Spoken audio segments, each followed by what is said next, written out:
Olá, voltei com uma prova de filosofia. Vamos lá. A prova de filosofia geral e do direito. E vocês vão colocar a mesma coisa, responder nome, encaminhar no meu e-mail, anapaula.dinizb@hotmail. E a primeira pergunta é: o que é o mito da caverna? Nessa pergunta é muito importante vocês responderem começando pelo autor, que é Platão. E o mito da caverna é uma analogia, uma alegoria, o qual Platão teve o intuito de fazer para falar dos problemas da vida comum, ou seja, zona de conforto, falta de conhecimento. Então, é uma alegoria para falar da vida que pode ser muito aplicada na vida moderna.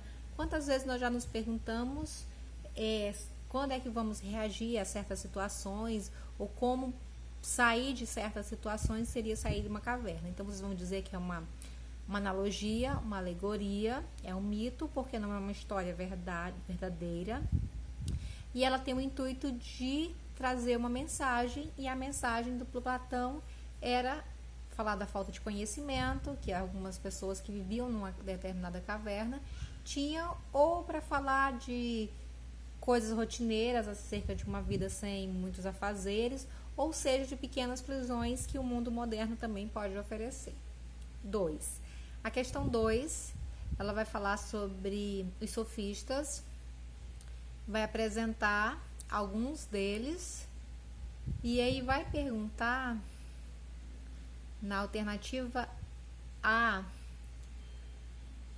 qual era a importância dos sofistas para os ensinamentos e disseminação de cultura, conhecimento científico, linguagem e visão de mundo. Então, vocês vão explicar falando quem eram os sofistas. Eram professores itinerantes e eles levavam o ensino da filosofia até as pessoas, e as pessoas que eram os alunos, que eram os ouvintes desses professores, que eram detentores do conhecimento de filosofia, eles ganhavam não só o conhecimento da filosofia, mas eles ganhavam também um novo idioma, conhecimento científico, porque a filosofia é uma ciência. Enquanto ciência, ela tem a abordagem científica de apresentação e a visão de mundo. O que é a visão de mundo? A visão de mundo, ela está descrita na filosofia como a visão que o indivíduo vê o mundo que o cerca, ou seja, é o que o indivíduo tem de conhecimento, de cultura, de religião, de todas as coisas que o cercam.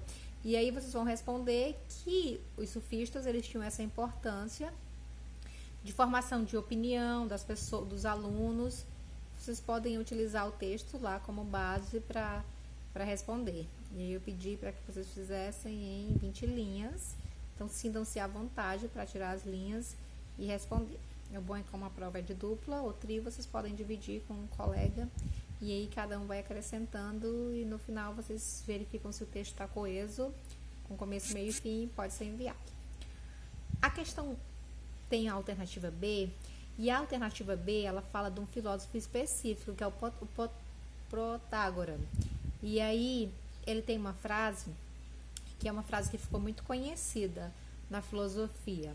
É a frase assim: o homem é a medida de todas as coisas.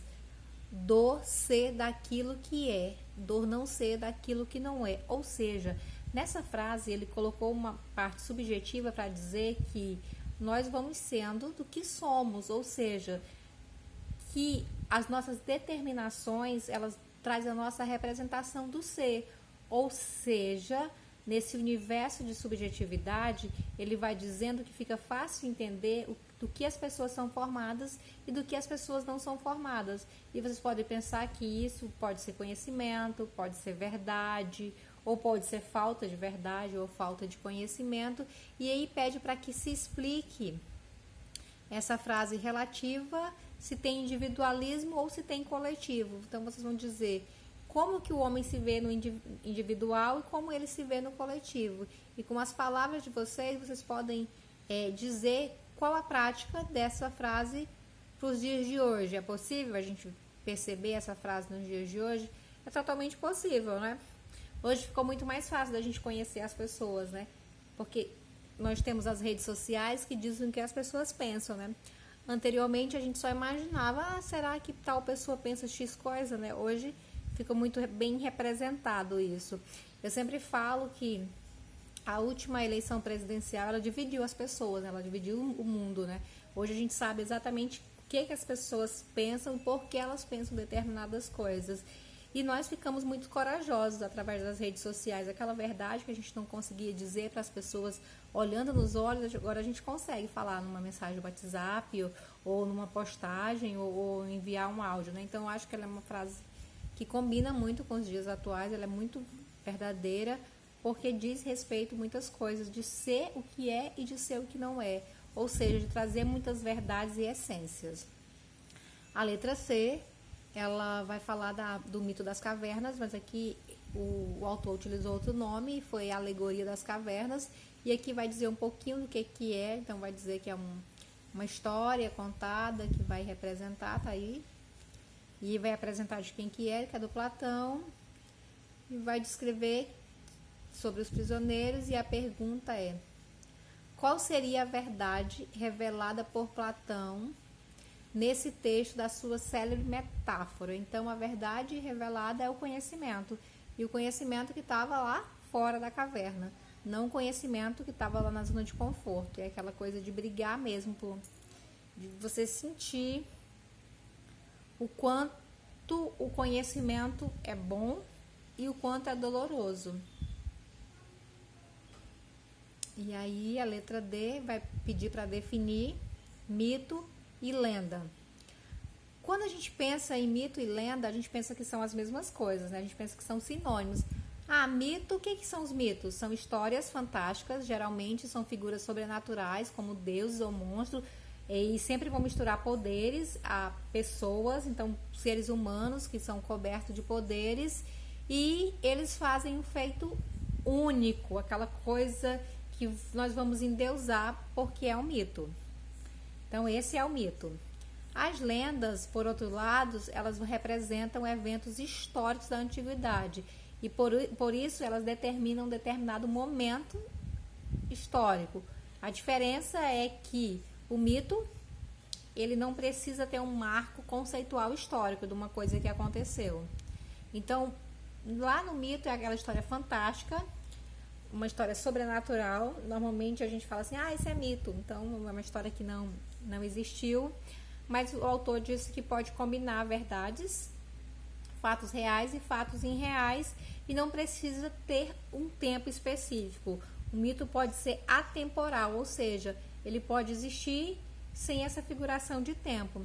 Já as lendas não, elas representam uma história, um momento histórico, pode ser uma verdade exagerada ou uma verdade distorcida, parecendo que é um mundo fantástico. Então, pede para vocês dizerem isso, quais a diferença. Eu acho que ficou claro vocês entenderem que o mito ele vai ser diferente da lenda, porque o mito pode se pensar e pode se pensar livremente. A lenda não.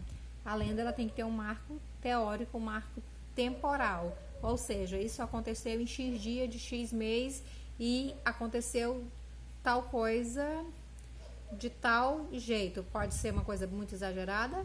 Obviamente que pode. Essas são a representação do que é o mito e do que é as lendas. É essa coisa de buscar uma dimensão maior. E aí nós vamos para 3. A 3 vai falar um pouquinho ligando a filosofia e a sociologia, que é a arte de pensar, ou seja, por que nós pensamos de uma determinada maneira quando a gente está num ciclo? Pode ser um ciclo de amizade, pode ser um ciclo familiar.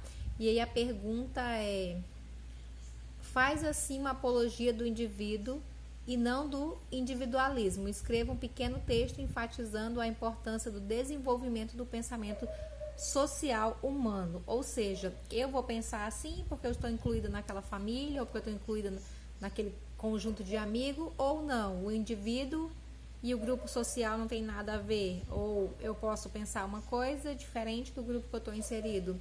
E qual a importância do pensamento, do desenvolvimento do pensamento humano? E vocês podem utilizar isso pensando nos dias de hoje. Qual a importância desse pensar crítico e desse pensar diferenciado? Nós temos muita sorte de estarmos vivendo num mundo onde a informação e a tecnologia ela vem quebrando paradigmas. Se a gente fosse pensar nisso há 3 décadas, a gente vivendo essa pandemia do coronavírus, nós não teríamos essa oportunidade de estarmos aqui conversando e conversando sobre uma prova. Eu pensando que aqui é a sala da minha casa, é a minha sala de aula e vocês estão aí do lado da casa de vocês, na sala de estar de vocês, e essa representação é a nossa sala de aula. Nós estamos ligados pela tecnologia.